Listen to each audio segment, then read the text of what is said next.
The views and opinions expressed on This Can't Be Adulting are solely those of the host and do not represent or reflect the views of any individual, organization, employer, or entity we may be affiliated with. The content of this podcast is for informational and entertainment purposes only. Listener discretion is advised. Yo, welcome to This Can't Be Adulting, the podcast where two guys who probably should have it all figured out absolutely don't. Careers, money, relationships. No one handed us a manual, so we're figuring it out the only way we know how, with real talk, deep dives, and a whole lot of laughs. I'm Herb. And I'm Derek. And if you're out here wondering, am I doing this right? Trust us, you're not alone. So hit play, relax, and let's figure this out together.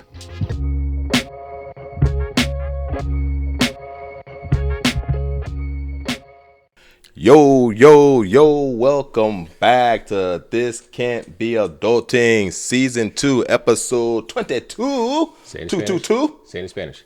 22. Not bad. You get a little better, bro. 22, you were right. 22. Yeah, then you sound a little Portuguese there. My Brazilian always kicks in. Yeah, you know how it is. That It's the summer of Brazil. That boy fluent in Portuguese. So Obrigado. Obrigado. That's terrible. One word the whole time. Hey, we back though. We back. Hey, and as we get into this episode, I'm glad to be back. We will talk about that. We will talk about that. Glad to be back. It feels like it's been a while since you and I have sat across each other, but it's been 9 days. Okay. 9 days. Yeah. We were together last Tuesday. Right. We did a double. Yeah, we did a double. Yeah, I didn't know that. Behind the scenes. You didn't know that we did a double. We just did an outfit change and recorded two. We think we slick when we're not. We did not take showers either, though. We never. Why would you reveal that information like we needed to take showers? I'm just saying, though. People like, oh, they got different clothes on. They didn't even take, growing up, like people, had kid. You didn't have the dirty kid at your school that didn't take a shower. They just It was all right, that's not just man. It was always one of those, man. Yeah, especially in sports. Yeah, it's crazy. Oh, that's nasty, bro. That's nasty. Football with offensive linemen. Oh my god. They just didn't shower? Bro, they just some nasty ass creatures. Real bro. creatures. Damn. They some nasty ass creatures. Why the old linemen? They the biggest motherfuckers. I know that. It's something about big dudes just nasty, bro. The bigger you are, and they sloppy. Like they ain't sloppy, but they big and.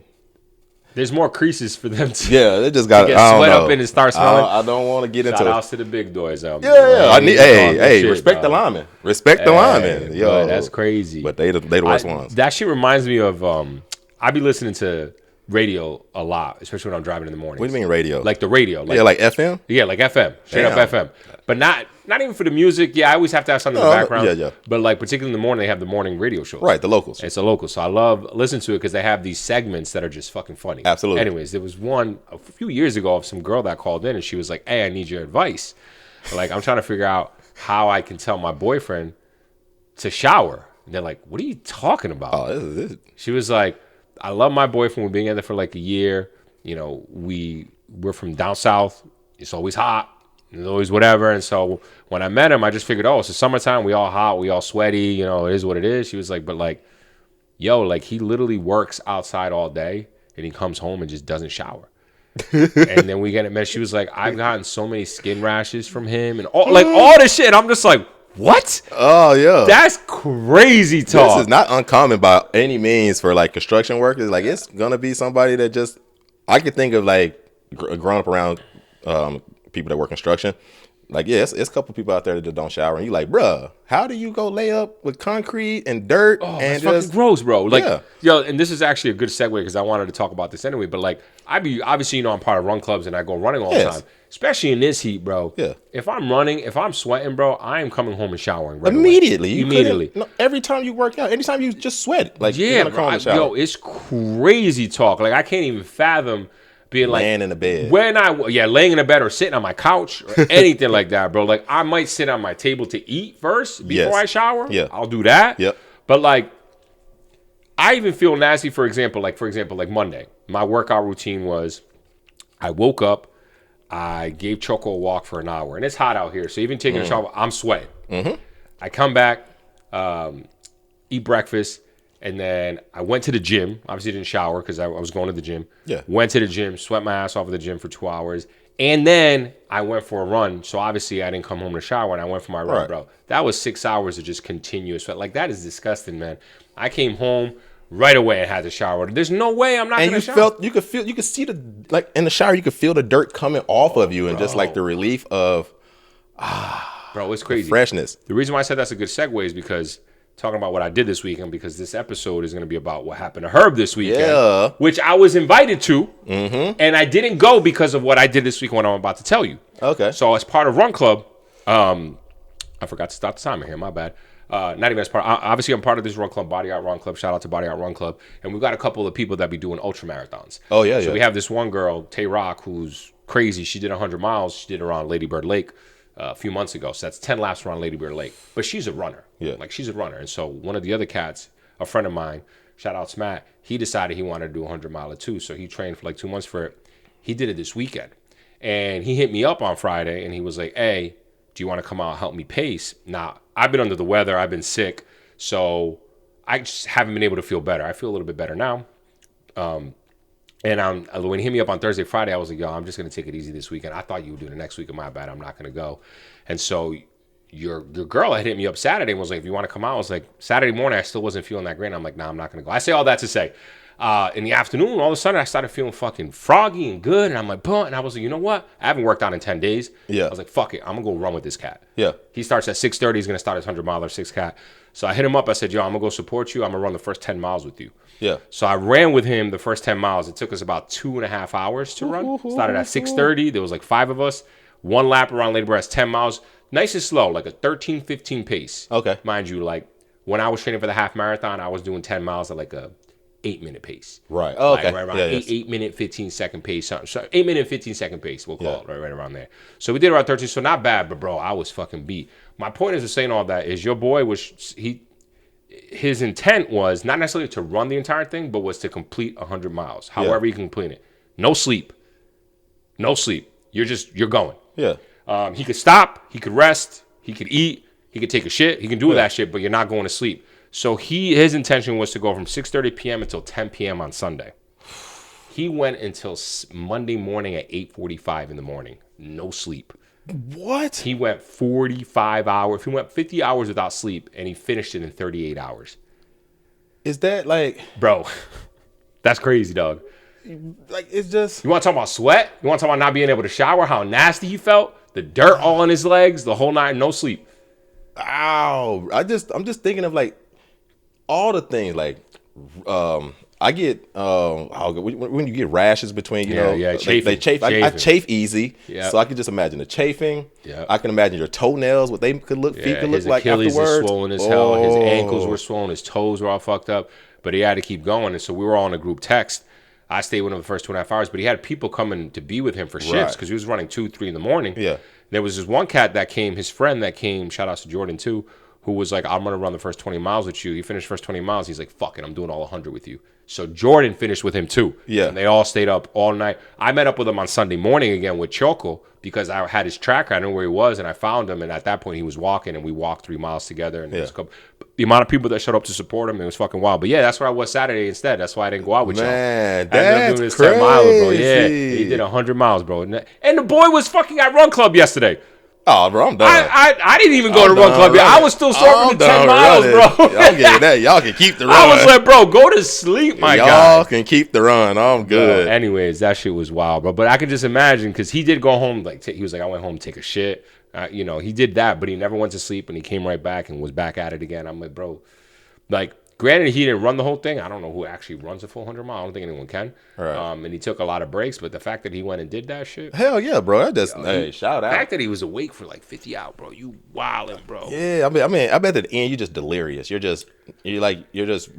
body's moving, but you're detached. Yeah, bro. He was texting me fucking on Monday afternoon. I'm like, bro, how are you not asleep right now? He's like, I slept for 3 hours and I'm awake now. And I'm like, your body must be in shock, bro. Yes. Your body must be in like, shock. yo, we must be in crazy danger right now. Yeah, We've been running 100 dog. miles. Like, bro, we can't lay down now. And he was at Run Club, and I saw him post a picture that his Achilles is swollen. I'm like, yeah, bro, that's a sign, bro. Like, you probably got to tamper it down. You got to relax, but you don't got to be at Run Club, body. my guy. You just relax for like a week and a half, dog. Yeah. Considering he just started training for this 2 months ago. Yeah, yeah. Like, yeah, never run more than like 8 miles. Man, bro, that's crazy. Like the human body can be pushed to like crazy. I mean, Hey, couldn't limits. be me. Couldn't be me, bro. But You it's ain't all- catching me I'm doing not- 100 It's miles. not all mental because you got to be in shape. You can't just get off your ass and go out here and run 10 miles, 100 miles. Like that's not the thing to do. However, that said, when you put your mind to it and you put the preparation in, it's crazy what the human body can I achieve. agree. And I consider myself in pretty good shape. Yes. And, bro, when I start running 5, 6, 7+ miles, bro, my legs hurt, bro. When I was training for this half marathon, I was like, yo, I'm just not a long distance runner. Like, I don't know what to tell you. I'm sore everywhere. Like, in the middle of the run, my shit's achy. Can I push through to the end? Sure. But, like, after that 10 miles, I did with them mad slow, too. Some of it was walking. We stopped a lot. Like, bro, I was sore. I didn't go do leg day at the gym on Tuesday because I'm like, oh, my hip flexor was sore. And I'm like, bro, this dude just walked 100, like, ran Wherever, and walked 100 100 miles. miles. Just did on. I was like, hell no, I'm out here struggling after 10 miles. This old man Rivers out here, dog. Yo. Anyways, Shut her up, break your hip. that was my fucking weekend. But I heard you had a crazier Well. weekend. Not I heard. You told me. Well. I was completely aware. And this is what the episode is about. So I'm going to kick it over to you. Yes. Because you are dictating this episode. Fair enough. And I'll ride however you want me to ride, bro. All right, so I'll just start it out. I'll give you the overview of what this episode is about, and it's really is how do you respond as an individual, as us, the public, people, you guys watching. How do you respond to a mass shooting? What's Which the is what's the wild protocol? that that's a question. What's the protocol, right? It's wild that that's a fucking And question you're in like, 2026. Wait, why is that the question? Here's the reason why. Because this weekend, as Derek was alluding to, is that we were out Sunday night, Saturday morning. Who's we? My girl. What's going on? Two of our friends. Yeah. Two of our friends who are also married or who are married. Two other couples. So it was 6 of us plus another friend. So it was 7 of us total. And where were y'all out? We were out on Rainy Street. Here in Austin, Texas. So we was on Rainy Street, which is not, if you know anything about Austin, is not you don't see a lot of the younger people. The crowd is a little different. It used to be. Yes. That's when me and Herb used to pop off. Yeah, it was great. But even then, it wasn't the rowdy spot. Rainy Street. For never Sunday been Fun Day was. Sunday Fun Day, absolutely. Yeah. Sunday But Fun the Day. nighttimes, the nighttime, it was more of a prep spot before you go out, like a pregame almost. True. But anyway, so we were there, and This was Saturday night. And we're dancing, and we're in a small spot, and it's about 1:30, way past my bedtime. Way past everyone's And all of a sudden, a gentleman runs in. He's like, cut the music. There's a shooting. So now people are starting to like go from the front of the club to the back of the club. And we're all, trying to get there. I turn, one of our friends, he turns, and we're turning to, kind of move that way. And our girlfriends didn't hear, his wife didn't hear it. My girlfriend, she didn't hear what was going on. So they were just standing there, and we basically run them over. They fall over a fan because there was a fan behind them. We didn't know. Oh, y'all panicked. They panicked. Hold on. Wait, you ran them over. So you panicked and ran. I'm saying run, but it wasn't a run. I just turned to like quickly usher towards the back. So you was right here, and there was like, you heard shooting. You just went like this, and they didn't hear it. Yes. You knocked them over right yes. away. This is what happened. I'm assuming that they heard what was going on. So then they hit the ground. Him and I are like, what the hell y'all doing on the ground? This ain't the time to be on the ground, like get up and let's go. So quickly we get them up and we get ushered out of the back, and then we're in the back of ushered. I know, right?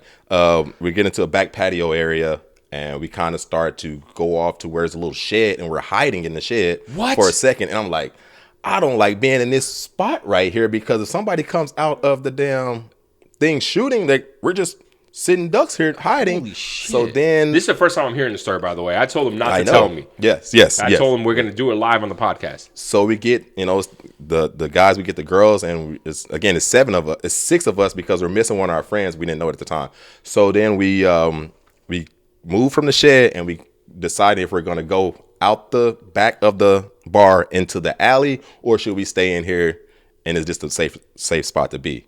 And I'm like, I kind of want to get out and just keep going to the car, and let's get there as quickly as possible and get away from it. But, it was kind of up in the air, and eventually we did leave out the back. We found our friend, and then that was kind of the end of the night. And that's kind of that was the incident of what led me to be like, what is the proper protocol for a mass shooting? What are you supposed to do? Before we go into that, what really ended up happening? Was it a mass shooting? It was not a mass. It was not a mass shooting. So what happened was an individual, two individuals got into an altercation. One did pull out a gun to shoot the other person several times and then ran off. Right Killed in front him? Luckily, he did not die. He was in stable condition, but Shot him several times, though? multiple times. Wait, I just... Quick interactions. And it was, I mean, another part of this was afterwards, it was really hard to get the information on what even really transpired. At the time, we didn't know what happened. We thought that there was a mass shooting. Police come swarming down. They shut down downtown. You know, eventually we can walk away and got into an Uber. But yeah, there was an actual shooting. The person did get shot. I believe they're still looking for the suspect. Last I looked at it. So I want to delve into a couple things. First and foremost, the biggest surprise to me about that, and this is what you were telling me about, was Herb had assumed people would have heard about this. I heard nothing about this. Yes. And I'm very grounded in the news, as you all know, but not just nationally, like locally too. Like as of the past 2 years, I made myself very grounded in local news of Austin. I subscribe to the Austin American Statesman. And so whenever something major happens in Austin, I get an email about it 2-3 hours after it happens. Mm-hmm. No news about this. Can't find anything about this shooting, that did happen on Rainey Street. The only reason I know is because he was there. Yeah. I've talked to friends about it, and they're like, I haven't heard about this shit. And that was a thing because I I was searching on the Facebook page for the Austin Police Department because typically when there's events that go on, you know, incidents that happen here in Austin, they'll post it like, you know, this is what's going on Rainey Street or this is going on somewhere else, a shooting. Some type of information. Yeah. Nothing. It was ghosts. And then not to mention there was also some confusion because there was another shooting downtown at approximately the same time. So there was 17-year-old? Yes. The 17-year-old that got shot by APD. There we go. That's been taking all the spotlight. Correct. That's okay. That's also disturbing and crazy. And not that we're gonna go into the analysis of people and the psychology of people, but like it is crazy just how different we all can think and how a subset of group can act and think a certain way. And I know a lot of that has to do with human experience and conditioning and the environment that you're around. I just can't ever fathom me personally going to Rainey Street with a gun and then thinking that I have to use it. Yes. Ever. Like, that would never cross my mind. First of all, Rainey Street has never been a violent place. Not at all. At all. This shit happens on Dirty, apparently a lot. Yes. On Dirty 6. And I still go out there and it's never happened. And I have a blast on Dirty. But Rainey Street of all times? That's what I was. So it's like, it's just wild to me. And then to be like, not only am I going to pull the gun, but I'm going to shoot you several times. Several times, bro. What do you think? You think you're going to get away with this? That's what I don't. Like, they're not getting away with it. Like, tomorrow's not going to be a normal day. You're not waking up tomorrow and everything is just back. Like, oh, damn. Things got wild last night when I got drunk and shot somebody. And let's go on about my business. Like, this is life-altering stuff. Like, you have attempted murder right now. Yeah, bro. Like, you're literally... There's cameras everywhere. Yeah, and it's on camera. You can see it was two people, or two guys were together and they run into somebody. But it was on camera, so I think they were still looking for it. I think they were younger gentlemen. But... still though, like I would never, but I will say this, and what you said, the thing I was thinking when this was happening, when he's running in and we're trying to like decide what we're about to do, like the run, hide in the back and hide and all this stuff, it's like, I was like, damn, I sure wish I had my gun on me. Like that was the first thing I'm thinking, like, I was like, man, I sure wish, I hate to be pinned down and not able to fight back, but that I know that doesn't make anything safer. I know, but you're in a fight or flight mode. I get it. Mm-hmm. I get it. I just think like, how are we even here? Right? And how is this even a conversation about adulting? And this is unfortunate that this is the country that we live in. Yes. Where we are having an episode about how do you react if there is a shooting or a mass shooting near you. Yes. Like that's crazy. Yeah. 30 years ago, you would never even think about this shit. And bro, even on the flip side of that, knock on wood, I'm surprised we haven't been involved in more of them.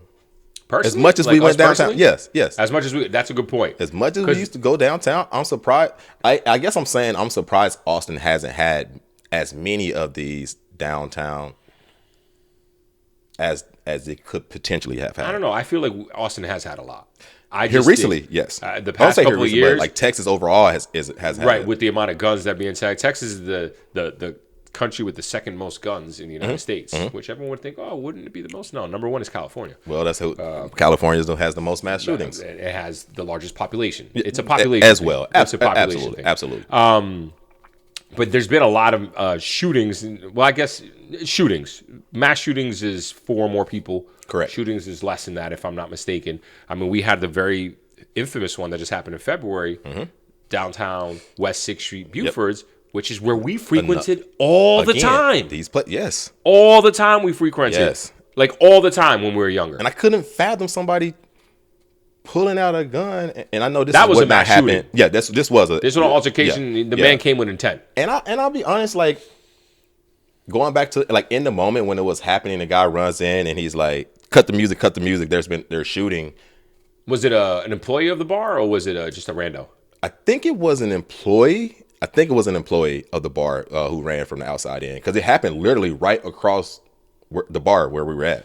So oh shit, okay. It was, I guess that was I didn't realize, I didn't even ask that question. Where was it relative to you? It was right across the street. Correct. What bars were them? We were in it's called Half Step, I believe. You were at Half Step? Yeah. I know Half Step. Okay, so across is like parlor room? Yeah, but it was outside nowhere happening. Yeah. But yeah, it was right outside there. So it was just more so like I've been growing up, like I've been in plenty places where they've started shooting. Yeah. And I understand that's like when a guy came in, and I could just, for me, it was easy for me to understand what was going on just by how he came in and he like cut the music and he like saying shooting. Like for me, it quickly clicked. So everything was like, oh, let's get up out of here. But for the girls, they were like, what's going on? What are y'all, why, they don't know what the hell's going on. So that's why, another reason why they got trampled damn near is because of that. And it's kind of more so like, were they mad at you? Hell yeah, she mad. Yeah, they're mad. They're mad at us. Talk about we trampled them. We're like, we were looking at them like, get up, like you got to get up, like, and they're like mad that we were yelling at them to get up. But it's like, I understand, but like, God, y'all have to get up. Like, and they were like, we don't even know what was going on. I know you don't. Yo, but you got to get up. This shit reminds me of the original Kings of the Comedy, Cedric the Entertainer. Yo, white people don't be running when people be running. That's how I knew what was going on. Bro, but yo, black people though, they see someone, they don't ask questions, they just run, bro. Y'all just run, already knew what was happening. Like, man, it's only one reason why somebody's gonna come in here yelling, cut the music, and everybody's starting to flow in. Yeah. And then he was saying they're shooting. He's like, there's been a shooting, or they shooting, or something like that. Something with shooting in it. And I'm like, oh yeah, this all makes sense. Let's get it to the back and let's That's what I wasn't panic mode. It was more so like, oh, we gotta go, just gotta rush. Just get to the rush. Just get to the back.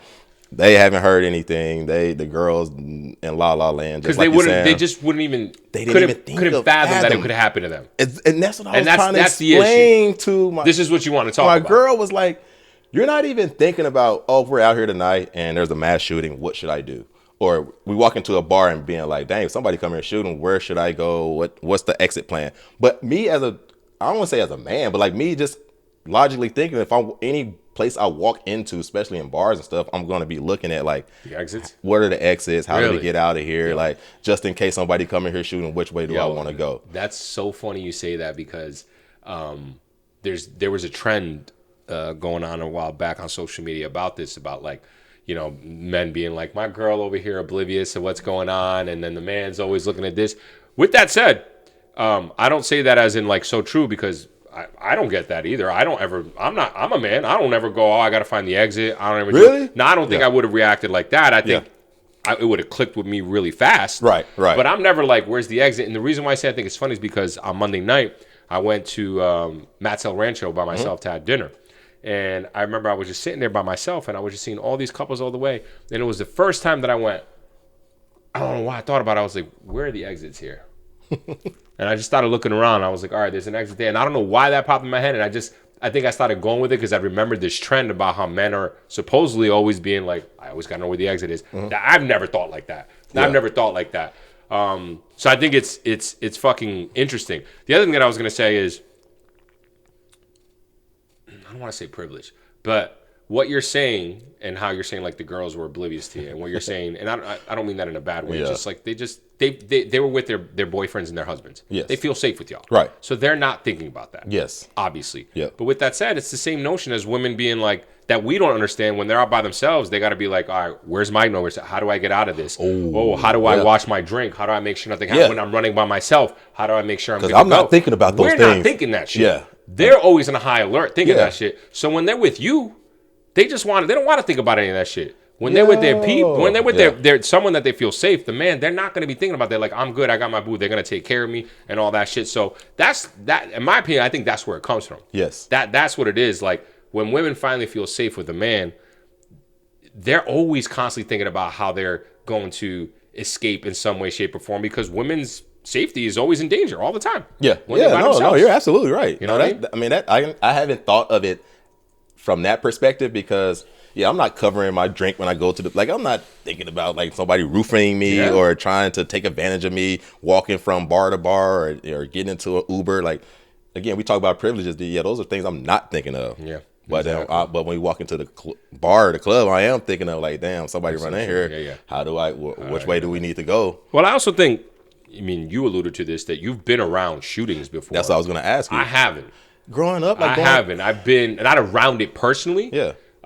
I've had friends who have been around and involved in it for sure, but me personally, no. And a lot of the reason for that was just because of how much I was just antisocial when I was younger. I wasn't really out and about like that. Yeah. So I've never had to witness that or been a part of that or had to even think about that aspect of it. So I think that is a bit of a difference between you and I from that perspective. Yeah. The other big difference is that this is just more and more common now. Yes. That's just the reality of it. So to your point, and maybe you let me know if this is where you're going with this, like, this is something we got to think about now. Yes. So what's the protocol? Yeah, there we go. What is the protocol? What we doing? What we supposed to do? Now, here's what you're supposed to do according to... Talk to me. Let's see. Who came up with this one? Standard FBI, DHS, and law enforcement agencies teach you to run, hide, fight. And that's what I was thinking. In that order? In that order. Oh, okay. First, run if you can. Get some distance. Space is your friend. Distance is your friend. Get away from the incident if you can. That's your number one friend. Hide if you aren't able to run. Then hide. You know, as we were doing, we came out the back and we hide in the shelter. Hide if you can. And then lastly, if there's nowhere to hide, there's nowhere to run, you got to fight your ass off. And that's where I was like, damn, I sure wish I had my thing on me right now, because god dang, we out here vulnerable right now. So run, hide, fight. You're now you're bringing this up, and now it's making remember my thought processes around this. As I just finished saying, that's not something I think about. That is a lie. Okay, and I say this right now because this is a unique circumstance. Not unique, but this is my current circumstance right now. I work at a museum. Yes. And there's a lot of crazy shit that happens in and around there because we're right downtown. There's homeless people. We have DPS on call, which is Department of Public Safety. Yep. They come in every once in a while and go, everything all right? There's been some crazy things. So I have thought increasingly sitting there with my coworkers, we're right in the front office. We're right in the visitor center. Yes. Increasingly about what if a mass shooter walks in here with a gun? I have thought that so many times. Yeah. And in my mind, I'm like, she's closest to the door. How do I protect her and also not get hurt myself? The closest door for us to hide is behind me in the kitchen.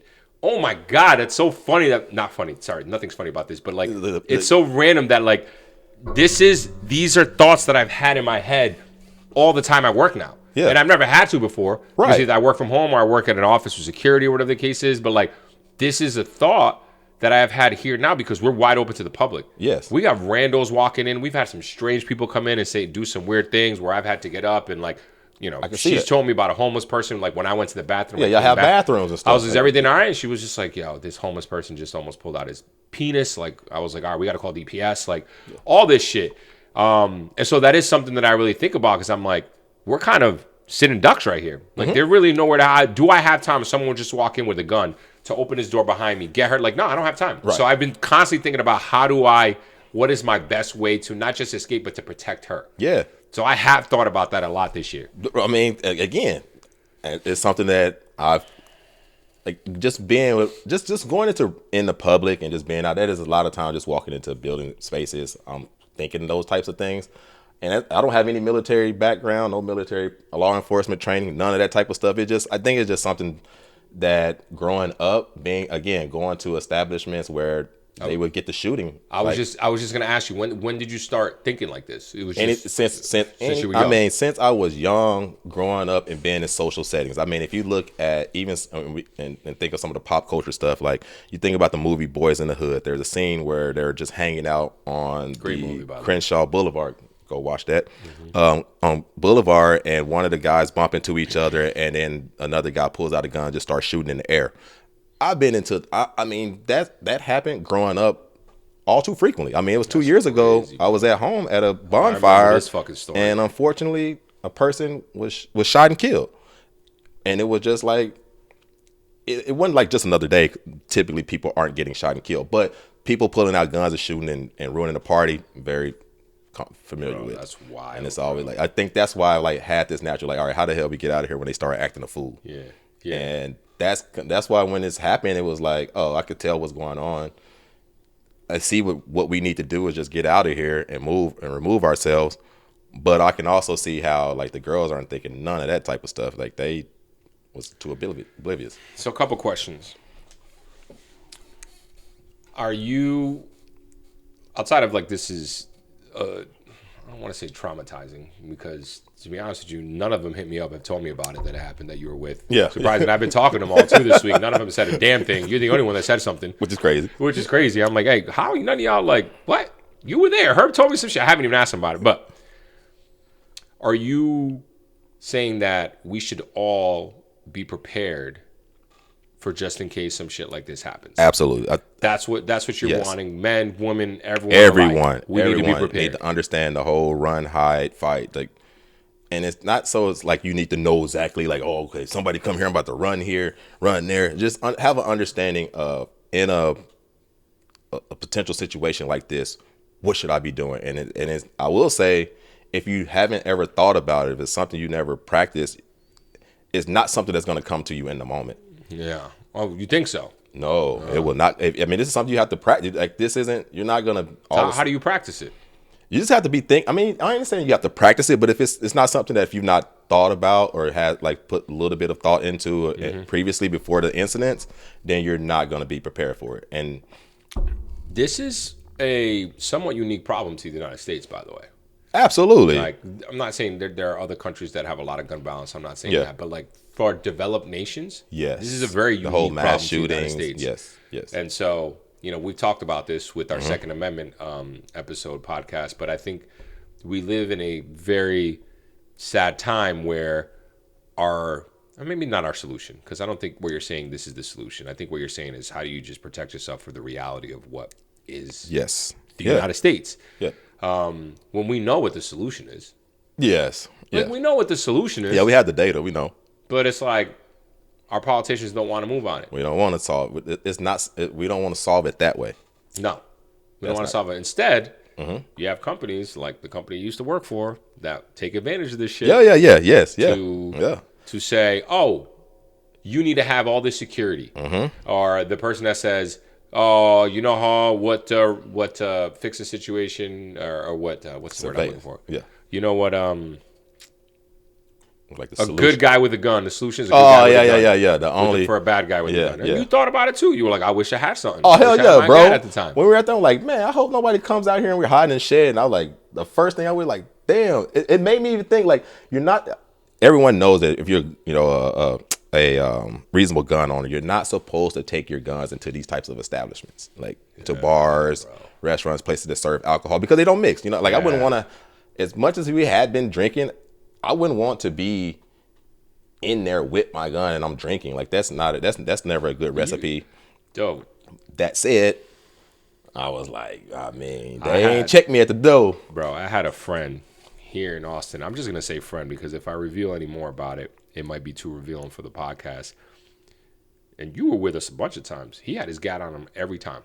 Every time. This was early on, though. This was he had his gat all the time. I remember he pulled through one down. I dapped him up, and I went to hug him and had it tucked in. I'm like, bro, what you got that shit out here, bro? And he was reckless. Yeah. Like, ready to fight a bunch of people all the time. I'm like, bro. And now, granted, he's changed a lot. He don't live in Austin anymore, but he's changed a lot and all that shit. But, like, He definitely had a lot of anger issues, and like we was out with him all the time, bro. And you never know who's out. And you know, most of the time I didn't know, but then when I felt it that day, I talked to him after. He was like, "Oh, bro, I have it on me every night we go out to West." I'm like, "Bro, you what the fuck, bro? But again, That's crazy." He's not the only person in there. I know, and like it's like this, and it is scary. I will say, surprisingly, I didn't see. No, I saw one person pull a gun out, while we were there, like a oh, somebody did. There was a good guy with a gun. quote unquote. There we go. Yeah, one person, and this was like as we were in the back, kind of hush away, like as we were getting to the alleyway. Yeah, I was surprised. Like, I mean, See that's the problem, and to me that's the biggest problem. And we've said this; it's been a common theme in a lot of our podcasts. We have been convinced that everyone is out to get us. yes, We have been convinced Yeah. that you need to protect yourself at all costs because everyone's out to get you, and because of that, everyone's paranoid and everyone's on edge. Yes. And so if you do step on someone's shoe, yo, what the fuck, and then it's a fucking yeah, and yeah, not is it not a fight now? Now it's a gun. yeah, exactly.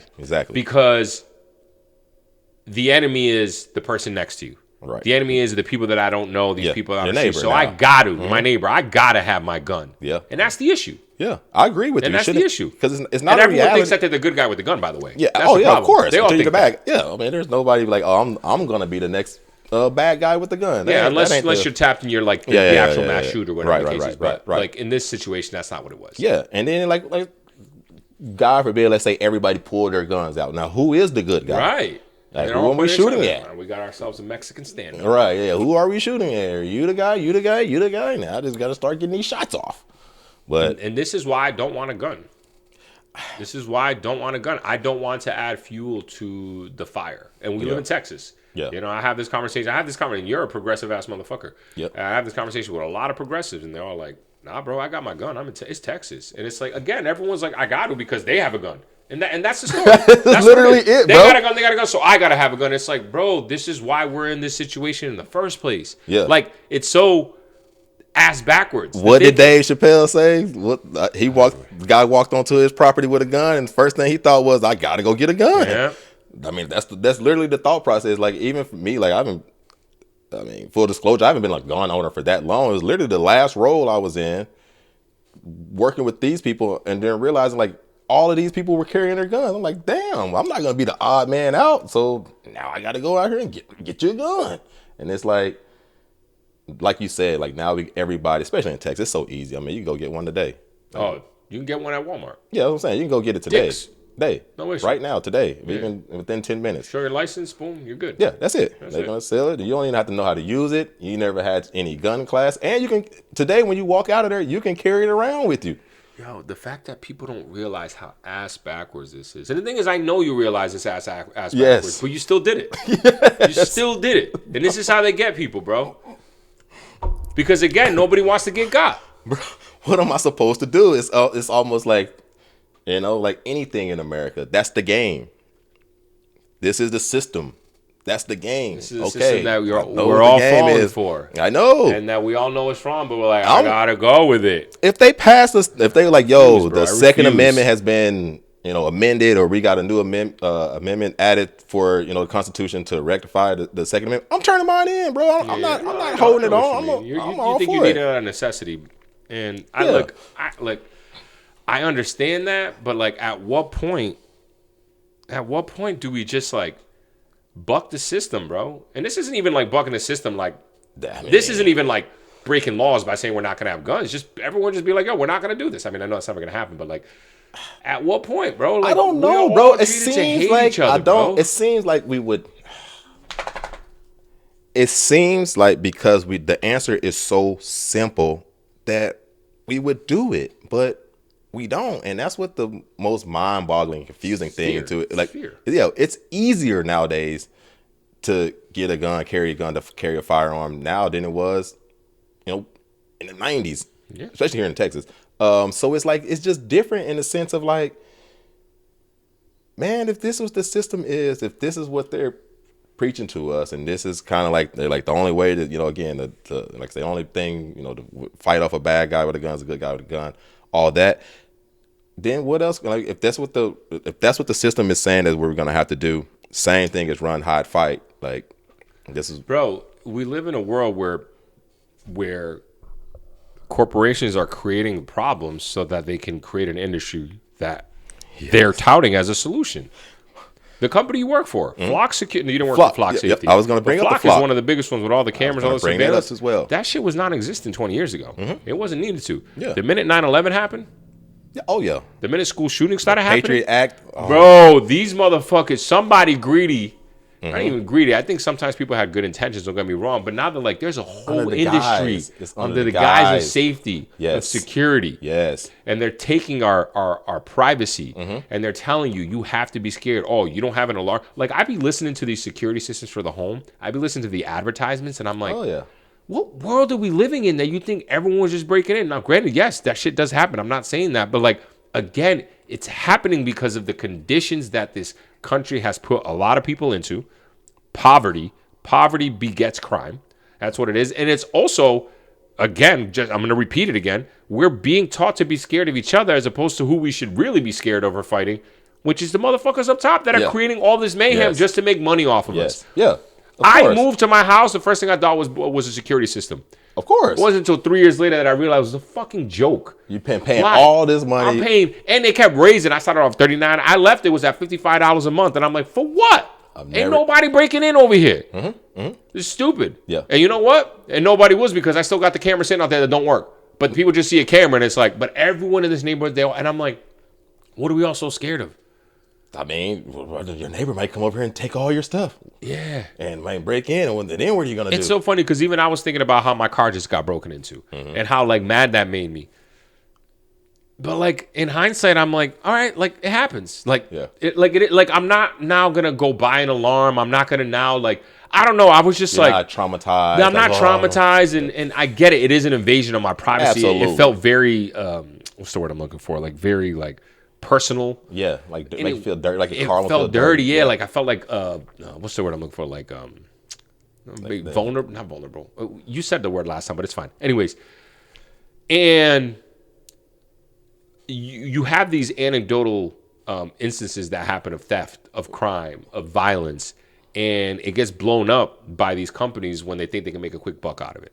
Oh yeah. And don't get me wrong, mass shootings is a very real thing. Oh yeah, it's a big problem in this country. Absolutely. And the answer isn't, we got to have metal detectors everywhere. We got to do it. Like I said, with your company, that's what you've been saying. Hey, you got to be, and it's like, bro, we know what the answer is. We got to do facial recognition, because if we have facial recognition, we could have already caught the people that had this happen. Bro. And it's like, bro, I hear what you're saying, but ultimately we can just cut down. Cutting weeds. Yeah. Cutting weeds. Yeah. Because you cut weeds, you don't get to the root. Yep. The weeds are going to grow back, and that means more money. Yeah. Oh, now I got to redo it. Now I got to get this new one over here. Yeah. I mean, it's we did a upgrade. $1 billion industries when we talk about security, it's physical crazy, security. bro. And it's growing. Crazy. It's growing more and more and more. You're seeing more and more products, more and more companies try to tackle, quote unquote, tackle this solution. I talk about that shit as I'm about to interview with a physical security company.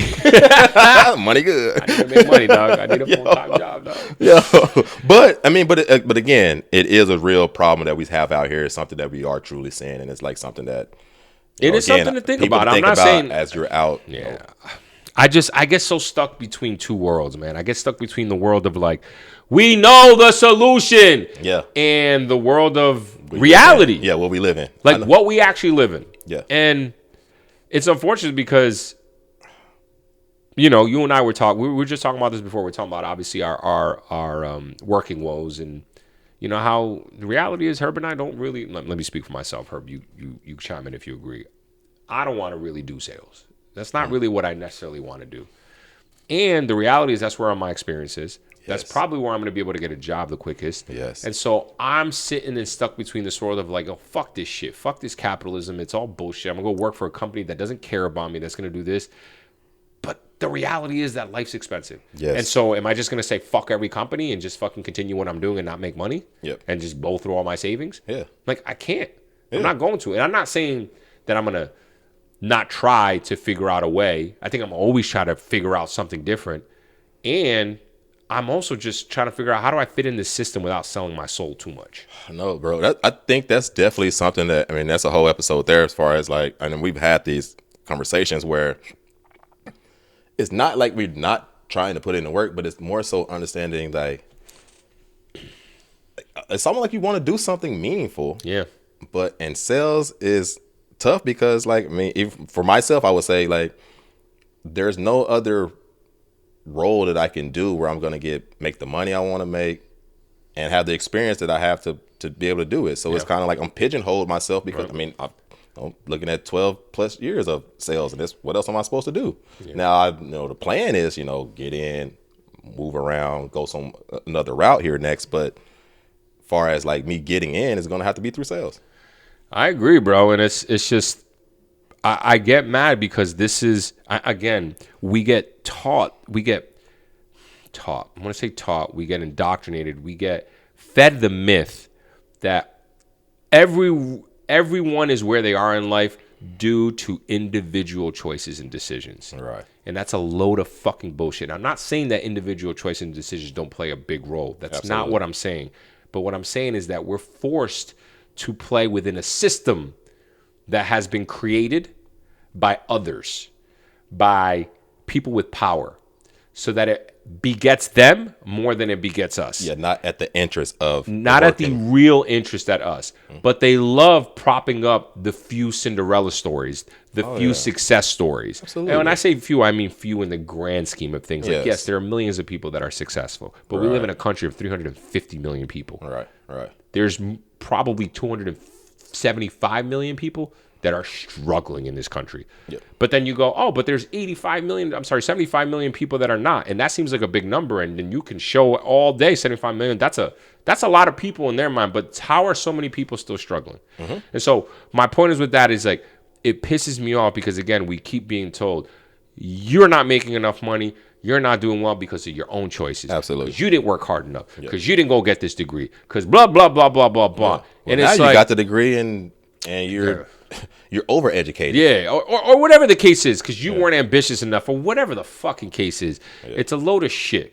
Most of the reason why, again, I'm not dismissing accountability for our own choices and decisions. That's not what I'm saying. But most of the reason why people are struggling in this country and why people are depressed and why people have anxiety is because of the systems and the structures that are in place, not just from a governmental perspective, but from a corporate perspective. Yeah, for the ideology, the culture here is failing. It's all failing. It's failing us. It's failing the average American. That's it. And the reason it's failing, or what they're telling us, the reason that it's failing is not the truth. And the reason why it's truly failing is the people that are telling us that it's failing, or the people that are who've created, as you mentioned, are the ones systems. It's not with the best interest of the not at all average American. It's their own interest. Yep, it's fucking crazy. And I mean, we talked. We was talking about it earlier about the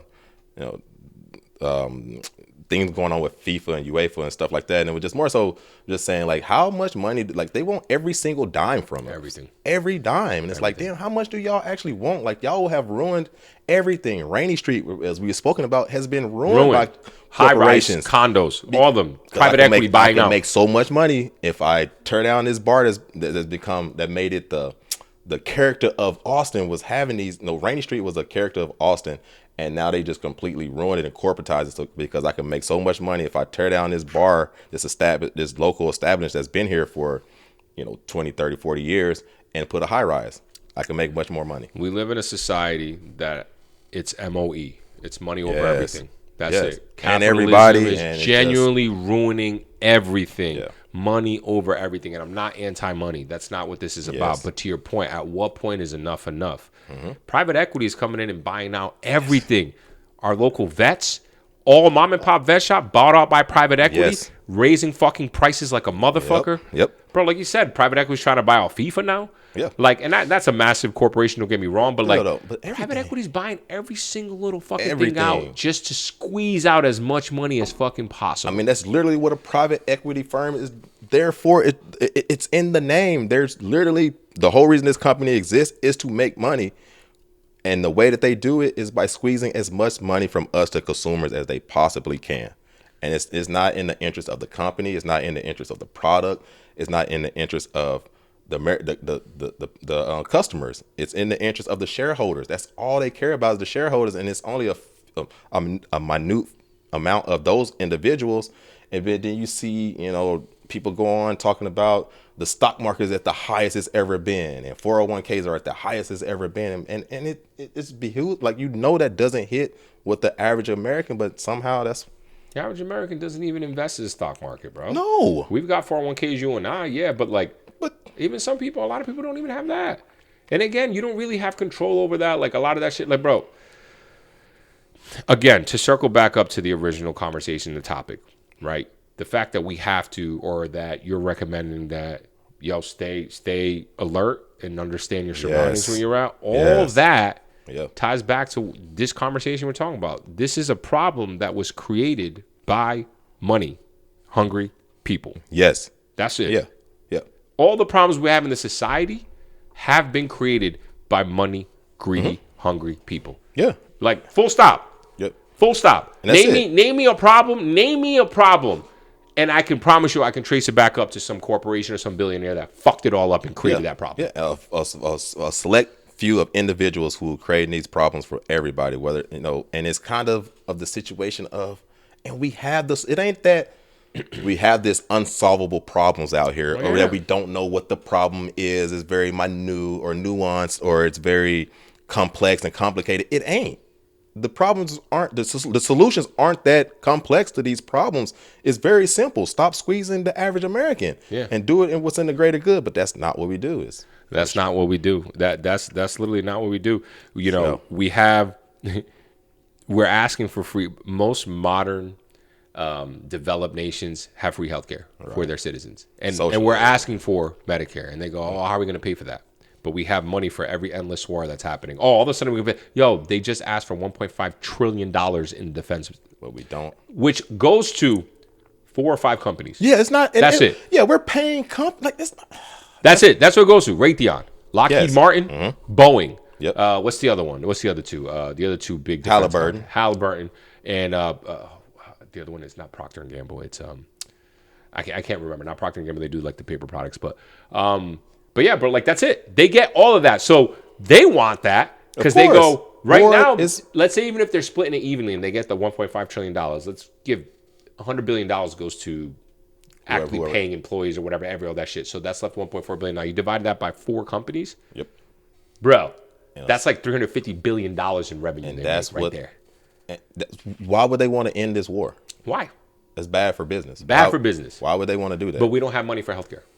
Well, then we got it. Like, we don't want to have handouts. And if you give handouts, then people are just it's gonna incentivize people to stop working. We don't incentivize these companies to stop working when you give the money to them. It's fucking crazy. crazy. Subsidize everything. We subsidize everything, and we out here giving money to Israel, and they got free healthcare. Oh man, I don't even want to talk about them. And they got free healthcare. I ain't getting. And their citizens got free healthcare, bro. Off of us. It's fucking off of us, bro. It's crazy. Anyway, off of us. I digress. There we go. I digress. There we go. But I appreciate the conversation. Yeah. It just goes to show that no matter what topic we're talking about, for the most part, with respects to challenges or problems in this country, it could all go. You can all tie it back to a corporation or a billionaire that created that problem, and now has created an industry to squeeze every single penny from us. Every single one. It's fucking crazy, bro. Yep.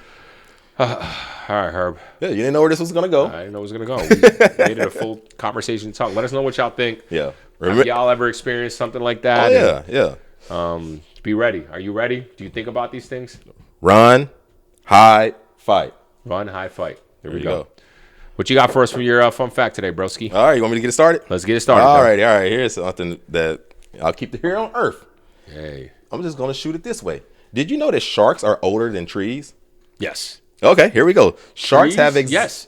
Sharks have existed approximately 450 million years, making them one of the oldest surviving species on the planet. Yep. Trees, by comparison, 350 million years ago when trees started to appear. So meaning that sharks were already swimming in the oceans for 100 million years before the first forest was ever existed. I know why you did that. It's Honor Shark Week right now, baby. There we go. Honor Shark Week. There we go. Now to put this in perspective, sharks have survived all 5 of Earth's mass extinction events. I didn't even know there was 5. Oh yeah, I didn't know that. Yep. And that includes the same asteroid that 66 million years ago they wiped out the dinosaurs. Yep. They outlasted those.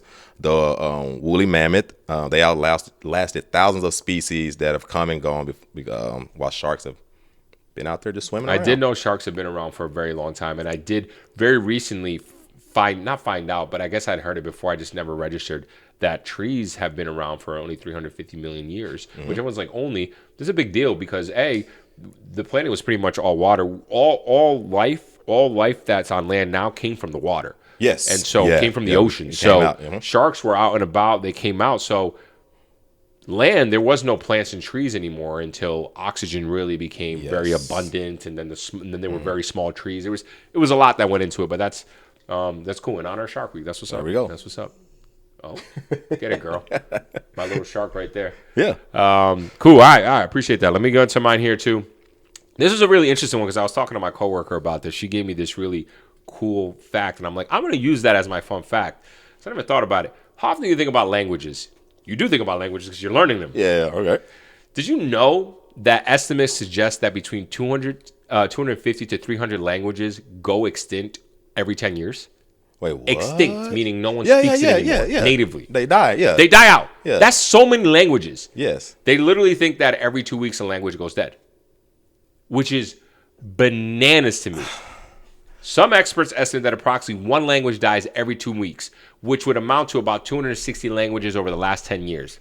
This figure highlights the alarming rate at which languages are disappearing. Others estimate that one language per month is what happens, and that's around 120 languages over the same period. So it's very interesting from that perspective. Now, what are the rarest languages in the world? You'll never know. It's obviously don't think of anything you know. Culture. Yeah, don't think of anything you know because you never heard of it. Yeah. All right. So one of the rarest languages, one of them is called the Ainu language, spoken by fewer than 20 people. It's considered the rarest language in the world. The Ainu language is an isolated language, meaning it has no known relation to any other language, and is spoken by the indigenous Ainu people of Japan and Russia. Ooh. It has a long history dating back to at least the 13th century, but centuries of cultural assimilation and suppression have left it critically endangered, with only a handful of fluent speakers remaining, most elderly individuals. Right. UNESCO classifies Ainu as a critically endangered language due to its extremely low number of speakers. And one of the other, and I would think that this would be the rarest one. They keep saying Ainu one, but to me, this is the rarest one. The most extremely rare language is Taoshiro, with only one known speaker in the Peruvian Amazon. One guy is the only one that can speak it natively. And so when he dies, technically the language could die unless other people are learning it. Yeah. The reason why this brought up in conversation, because my friend, my coworker, she's very into Scotland, Ireland, and there's a bunch of dialects over there. And she was like, there's this language called Manx. It's a dialect of the Isle of Man in between Ireland and Scotland that had gone, technically they call it extinct because there is no native speaker. Yeah. But there was one guy who learned it on his own. Oh, yeah. Learned it on his own and then started a school with people in the Isle of Man, and now there's 2,000 people in the school that are learning this language to revive it again. Yeah. I was like, but how can a language go extinct, especially nowadays? I understand a language going extinct in like the 12th century when there was no writings about it, no exactly. Nothing. But we have records of shit like anyone can learn. She was like, I think they mean it goes extinct if it's not a native speaker. I'm like, I guess, but like, you know, for example, I know plenty of people that like, let me not say plenty of people, but like, English is my native language. It's my first language. I know people that it's their second language who speak English better than me. Right. So like, why does it have to be like a native speaker? Why can't it be revived? Yeah. And I was like, well, if these people that are learning, even though it wasn't their first language, but if they teach their kids as their first language, would that not be their native language at that point? Right. You know what I mean? Yeah. So it was just very interesting. Saying native to the land, I guess. Yeah. But still. No, they're still in the land. They're in the land where Manx was. It doesn't matter. Yeah, it doesn't have to be. You could be a native speaker without being. Why would it not be? Yeah, so I found that interest called Manx, and there's now 2,000 people that are learning it and trying to revive the language.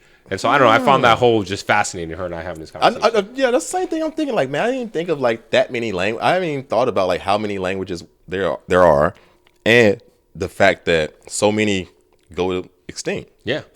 Yeah, it was fascinating to me. I was like, all right, this is a good fun fact. I started thinking about create my own language. Yeah. Like New Orleans Creole is starting to be endangered. That type of stuff. So I can see that. It's just interesting. Like you got Gaelic in Ireland, the Irish Gaelic and shit. You don't even know what the fuck they're saying. Yeah. So it's just very unique and interesting. So yeah. Well, Bonics might be gone.